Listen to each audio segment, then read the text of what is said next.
Welcome back to Grow with Georgia. Have you ever gotten so angry with someone that you just want to reach out and touch them? With your fist, maybe? Let me tell you, I've been there many times. Today, we're learning on how to control our anger. This is a very difficult thing for a lot of people because when they get mad, they just want to lash out and just tear into somebody because they can't take it anymore or whatever. Sometimes when I get really, really angry, I feel the same way and I just want to lash out too. But I'm learning very hard to control my anger by watching my mouth, because my mouth can get me in a whole lot of trouble. I have 3 tips for you to help you. Before I lose my mind and want to lash out at the other person, the first tip I have for you today is to absolutely shut your mouth and just pray. Sometimes I have to go, Lord, help me please in this situation, or I'm going to lose my mind and do something I regret. This technique has helped me tremendously to guard my tongue when hostility is brewing. Taking that first deep breath and praying about what you should do is probably a lot better than just opening your mouth and saying the first thing on your mind.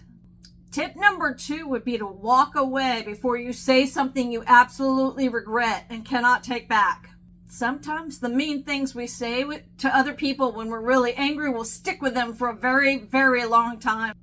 For me, I just go for a drive. I get in my car and I just drive and I have a legit meeting with God and I say, oh, Lord, help me. Lord, help me so I don't lose my mind and do something I don't want to do. Father, please, please come right now because I'm about to lose it. Yeah, that conversation's been had a few times. After you remove yourself from the situation, come back when you're so much calmer. Then you can talk like a normal person.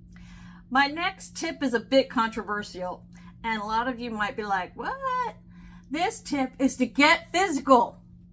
I don't mean like punch somebody in the face physical. I mean, let that excessive angry energy out. Go for a walk. Go for a swim. Go for a jog. Do something to let that energy loose before you open your mouth. If you need to go to the gym and work out until you calm down, do that. Just turn that frustration and anger into something productive.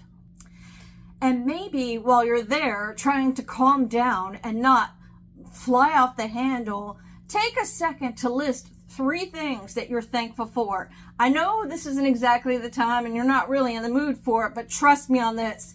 I absolutely know this will help put you in a better frame of mind to have a conversation rather than yelling and screaming like a lot of people want to do because they just want to get revenge in what people are saying. So they lash out. But instead, take a minute and list 3 things that you absolutely are thankful for. Take a deep breath. Get that energy out. Come back to the situation much calmer than you were before. So my channel name is Grow with Georgia, and I'm not telling you that I have anger under control. I'm working on that myself. But I'm telling you that it is possible to get it under control before you let it blow up. I want to know, like, what does the Bible say about anger and how I should be handling it? The Bible doesn't say you can't be angry. It just says the motive behind your anger needs to be in check or you're sinning. Let's take a second to look at what the Bible says about anger. Now, in the book of James, that's Jesus's brother. He's talking to the Christians. He's writing a letter about how they should be, how they should live. In James chapter 1, verse 19 through 20, it says, my dear brothers, take note of this. Everyone should be quick to listen, slow to speak, and slow to become angry. For man's anger does not bring about the righteous life that God desires. God doesn't want you to be angry. He certainly doesn't want you to do it for the wrong reasons. It doesn't mean you can't have anger. You can have anger, but what's in your heart is what matters. That's just another little nugget to help me and you grow. I hope you have a blessed day.